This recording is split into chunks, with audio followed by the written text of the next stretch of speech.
দর্শক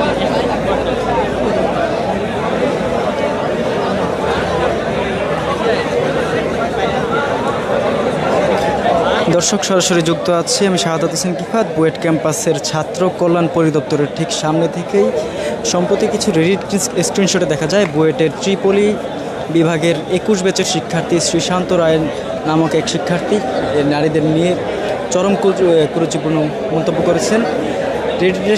রেডিটের সেই স্ক্রিনশটে পাশাপাশি আরও কিছু থ্রেডে দেখা যায় তারই এক সহপাঠীকে নিয়ে তিনি কিছু কুরুচিপূর্ণ মন্তব্য করেছেন। সেখানে তিনি বলছিলেন নেশাগ্রস্ত অবস্থায় তার সেই বান্ধবী নারী শিক্ষার্থীকে তিনি ধর্ষণ করেছেন। এমন কিছু মন্তব্য দেখে ক্ষিপ্ত হয় বুয়েটের শিক্ষার্থীরা। সেই ঘটনার পর থেকে আসলে উত্তপ্ত পরিস্থিতি বিরাজ করছে বুয়েট ক্যাম্পাসে। টানা একের পর এক আন্দোলন করেছেন শিক্ষার্থীরা। সেখানে তাদের দাবি ছিল যেন অভিযুক্ত শিক্ষার্থী শ্রীশান্ত রায়কে ব্যাচ থেকে বহিষ্কার করা হয়, একাডেমিকভাবে বহিষ্কার করা, এবং তিনি আহসানুল্লাহ হলের আবাসিক শিক্ষার্থী আহসানুল্লাহ হলের থেকেও তাকে বহিষ্কার করা হয়। এখন পর্যন্ত তেমন কোনো ব্যবস্থা না নেওয়ার কারণে আসলে এই মুহূর্তে ছাত্র কল্যাণ পরিদপ্তরের ঠিক সামনে অবস্থান নিয়েছেন শিক্ষার্থীরা। এখানকার যে অফিসটি রয়েছে সেই অফিসের তালাও ইতিমধ্যে ভেঙে দেওয়া হয়েছে। সেখানে তাকে নিয়ে কী ব্যবস্থা নেওয়া যায় সেই ব্যাপারে কথা বলছেন শিক্ষার্থীদের দাবি। তারা মনে করছেন বুয়েটের নারী শিক্ষার্থীদের নিরাপত্তার জন্য চরম হুমকি। এরকম যে সকল স্ক্রিনশট দেখা গেছে তাতে তারা মনে করছেন যে নারী শিক্ষার্থীদের জন্য এরকম শিক্ষার্থী চরম হুমকি হিসেবে বিরাজ করছে।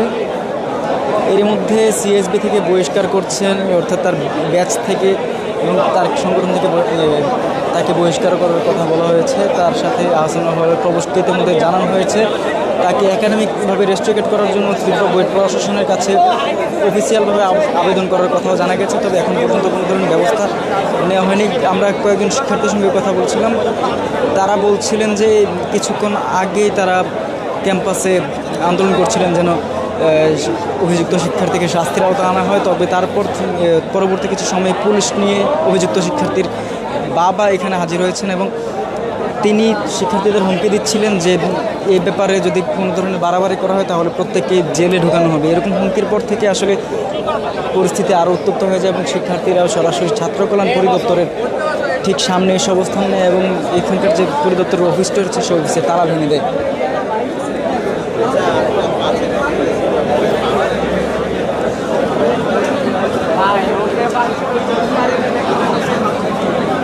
এখানে অবস্থানরত কিছু শিক্ষার্থীর সঙ্গে আমরা কথা বলার চেষ্টা করি।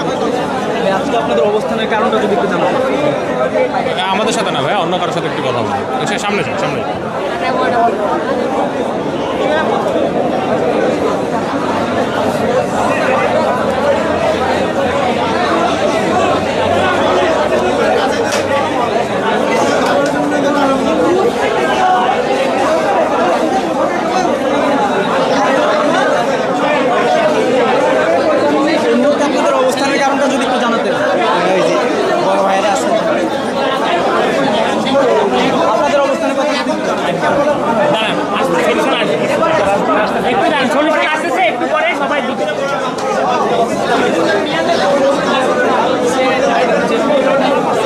দেখছিলেন যে ঘটনাটি ঘটছে, এই ব্যাপারে আমরা কথা বলার চেষ্টা করছিলাম। তবে এখন পর্যন্ত কথা বলতে রাজি হচ্ছেন না।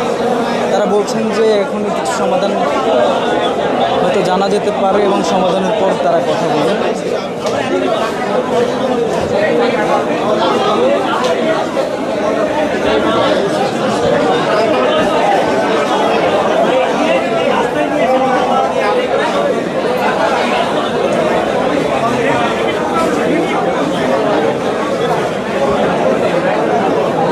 অংশটা দেখা যাচ্ছে এটা হচ্ছে বুয়েট ক্যাম্পাসের কেন্দ্রীয় খেলার মাঠ। এই কেন্দ্রীয় খেলার মাঠের ঠিক পাশেই আসলে ছাত্র কল্যাণ পরিদপ্তরের যে অফিসটি রয়েছে সেই অফিসটির অবস্থান এবং ঠিক এই মুহূর্তে ক্যাম্পাসের যে কেন্দ্রীয় খেলার মাঠে দেখা যাচ্ছে অসংখ্য শিক্ষার্থী অবস্থান নিয়ে দাঁড়িয়ে আছেন এবং তারা আশা করছেন যে কিছুক্ষণের মধ্যেই আসলে এই কেন্দ্রীয় ছাত্র কল্যাণ পরিদপ্তরের থেকে কোনো না কোনো সমাধান নিয়ে তারা ফেরত যেতে পারবেন। আসলে কেন্দ্রীয় ছাত্র কল্যাণ পরিদপ্তরের কাজ হচ্ছে আসলে ক্যাম্পাসের নিরাপত্তা ব্যবস্থা বজায় রাখা এবং শিক্ষার্থীদের কোনো অপরাধ যদি প্রমাণিত হয় সেক্ষেত্রে তাদের বহিষ্কার করার মতো আদেশগুলো আসলে এই দপ্তর থেকে দেওয়া হয় এবং তারা যেহেতু দিনব্যাপী সংশ্লিষ্ট ঘটনা নিয়ে আন্দোলন করেছেন, অবস্থান নিয়েছিলেন, তারপরেও যেহেতু কোনো ধরনের সমাধান এখন পর্যন্ত তারা পাননি, অনেক ধরনের সিদ্ধান্ত তারা জানতে পারেননি, সেজন্য আসলে এই মুহূর্তে এই অবস্থান। আপনাদের অবস্থানটা কি আমরা বিস্তারিত বলতে? আমরা আপাতত কোনো ধর্ষকের সাথে কোনো ক্লাসে বসতে চাই না, তো তাকে আমাদের বুয়েট থেকে বয়কটের জন্য, আর আমাদের আপাতত এখন পরীক্ষা চলছে টার্ম ফাইনাল থেকে তার পরীক্ষা দেওয়া আমরা বঞ্চিত করতে চাচ্ছি, প্লাস তাকে বুয়েট থেকে বহিষ্কার করার আমরা জন্য এখানে আন্দোলন করছে মূলত। একজন বলছিলেন যে তার বাবা নাকি এসেছেন।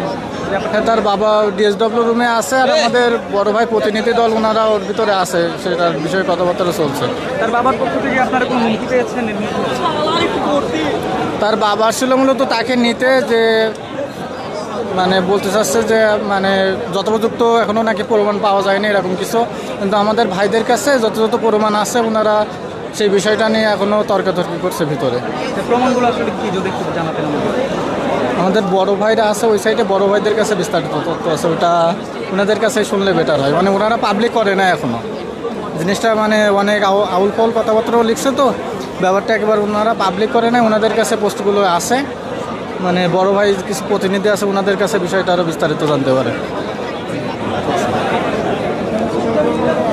দর্শক দেখছিলেন, আমরা একজন শিক্ষার্থীর সঙ্গে কথা বলছিলাম, তিনি জানাচ্ছিলেন আমাদের সংশ্লিষ্ট ঘটনা যে শ্রীশান্ত রায় কিছু কুরুচিপূর্ণ মন্তব্য করেছেন বুয়েটের নারী শিক্ষার্থীদের নিয়ে এবং তারই এক সহপাঠীকে নিয়ে তিনি একটি কুরুচিপূর্ণ মন্তব্য রেডিট প্ল্যাটফর্মে করেছেন এবং সেখানকার কিছু স্ক্রিনশট আসলে বুয়েটের শিক্ষার্থীদের হাতে আসার পর থেকেই পরিস্থিতি উত্তপ্ত হতে শুরু করে। এখন এই মুহূর্তে শিক্ষার্থীরা জানালেন যে ছাত্র কল্যাণ পরিদপ্তরের যে কার্যালয় রয়েছে সেই কার্যালয়ে অভিযুক্ত শিক্ষার্থী শ্রীকান্ত রায়ের বাবা অবস্থান করছেন। তিনি পুলিশ নিয়ে এসেছিলেন তার ছেলেকে নিয়ে যেতে। তিনি বলছিলেন যে তার ছেলের বিরুদ্ধে যে সকল অভিযোগ এসেছে তার কোনো প্রমাণ নেই, কিন্তু শিক্ষার্থীরা বলছেন যে তাদের হাতে যথেষ্ট পরিমাণ প্রমাণ রয়েছে। তারা দাবি করছেন যে এই মুহূর্তে যে টার্ম ফাইনাল পরীক্ষাটি চলছে সেই টার্ম ফাইনাল পরীক্ষায় যেন তারা অভিযুক্ত শিক্ষার্থী যেন বসতে না পারেন। তারা চাচ্ছেন যেন কোনো ধর্ষণের সঙ্গে অভিযুক্ত শিক্ষার্থীর সঙ্গে তারা পরীক্ষায় বসতে চাচ্ছেন না।